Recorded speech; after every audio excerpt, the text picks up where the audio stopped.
नमस्कार। आइए सुनते हैं भीष्म साहनी की कहानी दो गौरैया। घर में हम तीन ही व्यक्ति रहते हैं, माँ, पिताजी और मैं। पर पिताजी कहते हैं कि यह घर सराया बना हुआ है। हम तो जैसे यहाँ मेहमान हैं।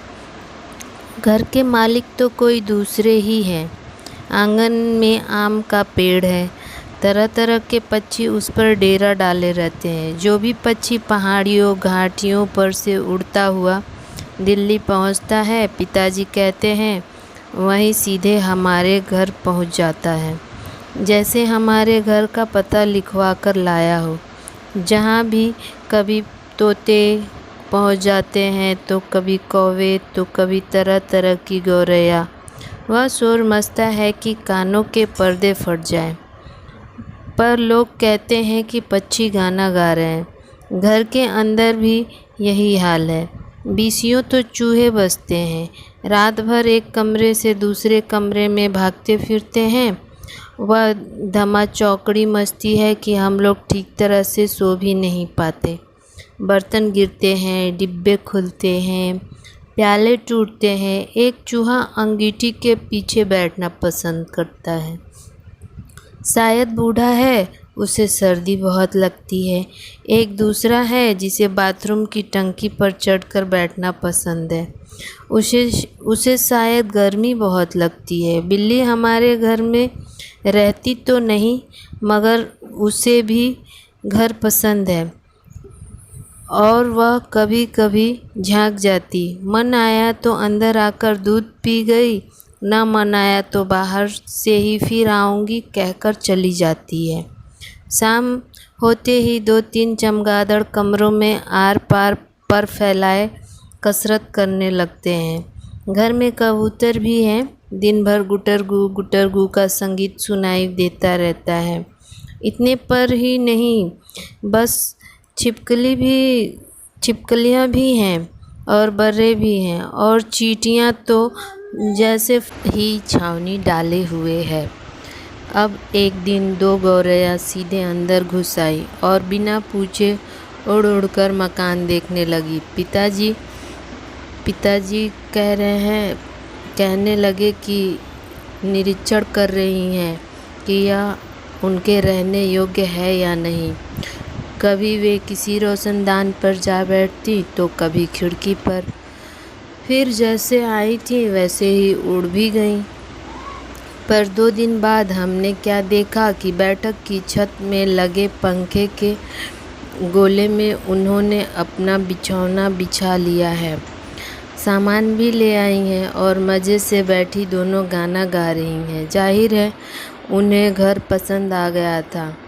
माँ और पिताजी दोनों सोफे पर बैठे उनकी ओर देखे जा रहे थे। थोड़ी देर बाद माँ सिर हिलाकर बोली, अब तो ये नहीं उड़ेंगी। पहले इन्हें उड़ा देते तो उड़ जाती। अब तो इन्हें यहाँ घोंसला बना लिया है। इस पर पिताजी को गुस्सा आ गया।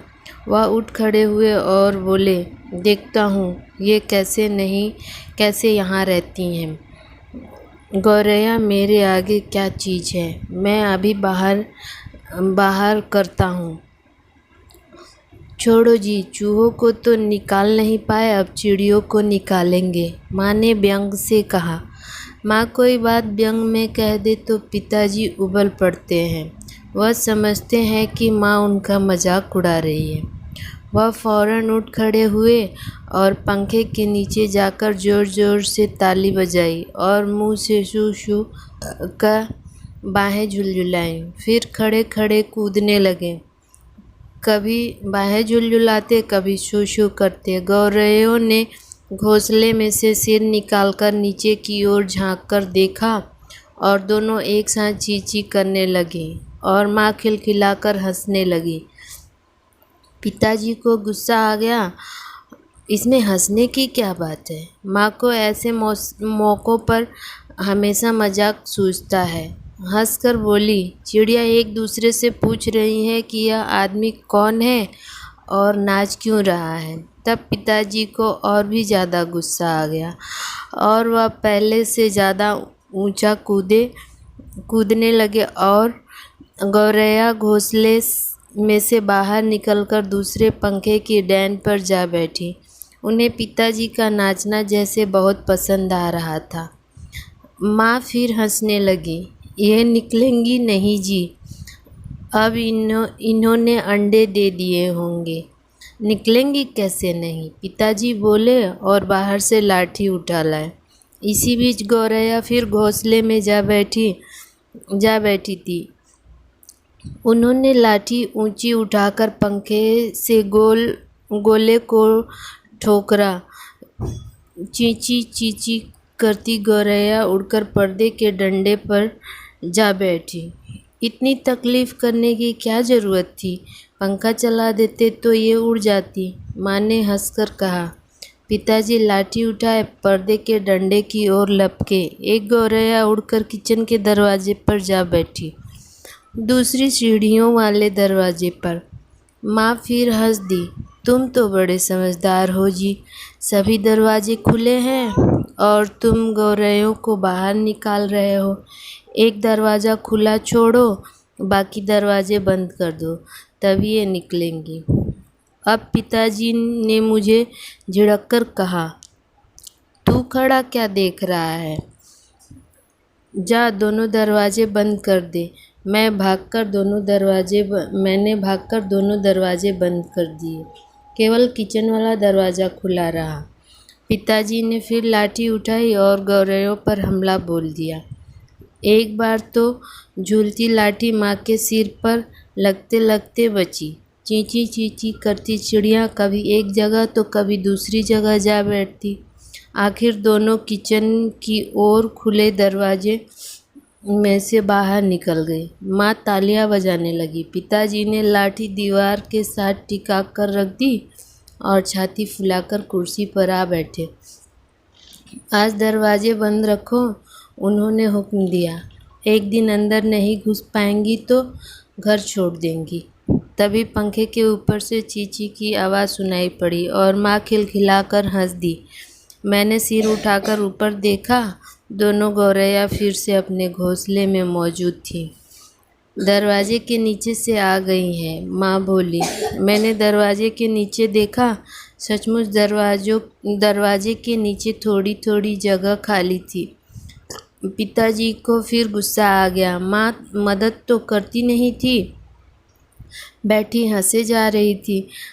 अब तो पिताजी गौरैयों पर पिल पड़े। उन्होंने दरवाज़ों के नीचे कपड़े ठूस दिए ताकि कहीं कोई छेद नहीं रह जाए और फिर लाठी झुलझुलाते हुए उन पर टूट पड़े। चिड़िया चींची करती फिर बाहर निकल गई, पर थोड़ी देर बाद वे फिर कमरे में मौजूद थी। अब की बार वे रोशनदान से आई थी, जिसका एक शीशा टूटा हुआ था।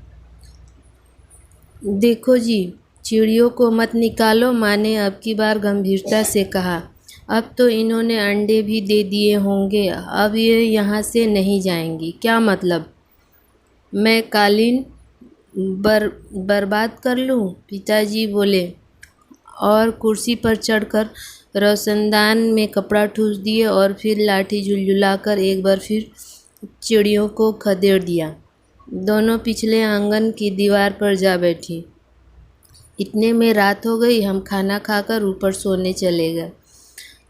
जाने से पहले मैंने आंगन में झांककर देखा, चिड़िया वहाँ पर नहीं थी। मैंने समझ लिया कि उन्हें अक्ल आ गई होगी, अपनी हार मानकर किसी दूसरी जगह चली गई होंगी। दूसरे दिन इतवार था। जब हम लोग नीचे उतर कर आए तो वे फिर से मौजूद थी और मज़े से बैठी मल्हार गा रही थी। पिताजी ने फिर लाठी उठा ली। उस दिन उन्हें गौरैयों को बाहर निकालने में बहुत देर नहीं लगा। अब तो रोज़ यही कुछ होने लगा। दिन में तो वे बाहर निकाल दी जाती, पर रात के वक्त जब हम सो जाते तो न जाने किस रास्ते वे अंदर घुस जाती। पिताजी परेशान हो उठे। आखिर कोई कहाँ तक लाठी झुलझुला सकता है। पिताजी बार बार कहे, मैं हार मानने वाला आदमी नहीं हूँ, पर आखिर वह भी तंग आ गया। आखिर जब उनकी सहनशीलता चुप गई तो वह कहने लगे कि वह गौरैयों का घोंसला नोचकर निकाल देंगे, और वह फौरन ही बाहर से एक स्टूल लाए। घोंसला तोड़ना कठिन काम नहीं था। उन्होंने पंखे के नीचे फर्श पर स्टूल रखा और लाठी लेकर स्टूल पर चढ़ गए। किसी को सचमुच बाहर निकालना हो तो उसका घर तोड़ देना चाहिए। उन्होंने गुस्से से कहा। घोंसले में से अनेक तिनके बाहर लटक रहे थे। गौरैयों ने सजावट के लिए जैसे मानो झालर टांग रखी हो। पिताजी ने लाठी का सिरा सूखी घास के तिनकों पर जमाया और दाईं ओर को खींचा। 2 तिनके घोंसले से अलग हो गए और फरफराते हुए नीचे उतरने लगे। चलो, 2 तिनके तो निकल गए, माँ हंसकर बोली। अब बाकी तो 2000 भी निकल जाएंगे। तभी मैंने बाहर आंगन की ओर देखा और मुझे गौरैया नजर आई। दोनों चुपचाप दीवार पर बैठी थी। इसी बीच दोनों कुछ दुबली पतली थी। अब वे चहक भी नहीं रही थीं। अब पिताजी लाठी का सिरा घास के तिनकों के ऊपर रखकर वहीं रखे रखे घुमाने लगे। इससे घोंसले के लंबे लंबे तिनके लाठी के सिरे के साथ लिपटने लगे। वे लिपटते गए और घोंसला लाठी के इर्द गिर्द खींचता चला आने लगा। फिर वह खींच कर लाठी के सिरे के इर्द गिर्द लपेटा जाने लगा। सूखी घास और रुई के फाहे और धागे और थिगलियाँ लाठी के सिरे से लिपटने लगी। तभी सहसा जोर की आवाज़ आई, ची ची ची ची। पिताजी के हाथ ठिठक गए। यह क्या, गौरैया लौट आई? मैंने झट से बाहर की ओर देखा। नहीं, गौरैया बाहर दीवार पर गुमसुम बैठी थी। ची ची ची ची फिर आवाज़ आई। मैंने ऊपर देखा। पंखे के गोले के ऊपर से नन्ही गौरैया सिर निकाले नीचे की ओर देख रही थी और चींची किए जा रही थी। अभी पिताजी के हाथ में लाठी थी और उस पर लिपटा घोंसले का बहुत सारा हिस्सा था। नन्ही नन्ही 2 गौरैया वे अभी भी झांके जा रही थी और चींची चींची करके मानो अपना परिचय दे रही थी। हम आ गई हैं, हमारे माँ बाप कहाँ हैं? मैं अवाक उनकी ओर देखता रहा। फिर मैंने देखा पिताजी स्टूल से नीचे उतर आए हैं और घोंसले के तिनके से लाठी निकालकर उन्होंने लाठी को एक ओर रख दिया और चुपचाप कुर्सी पर आकर बैठ गए। इस बीच माँ कुर्सी पर से उठी और सभी दरवाजे खोल दिए। नन्ही चिड़िया अभी भी हाँफ हाँफ कर चिल्लाए जा रही थी और अपने माँ बाप को बुला रही थी। उनके माँ बाप झट से उड़कर अंदर आए और चींची चींची करते उनसे जा मिले और उनकी नन्ही नन्ही चोंचों में चुंगा डालने लगे। माँ, पिताजी और मैं उनकी ओर देखते रह गए। कमरे में फिर से शोर होने लगा था, पर अब की बारी पिताजी उनकी ओर देख देख कर केवल मुस्कुरा रहे थे। धन्यवाद। मेरी कहानी पसंद आई हो तो लाइक और सब्सक्राइब कीजिए।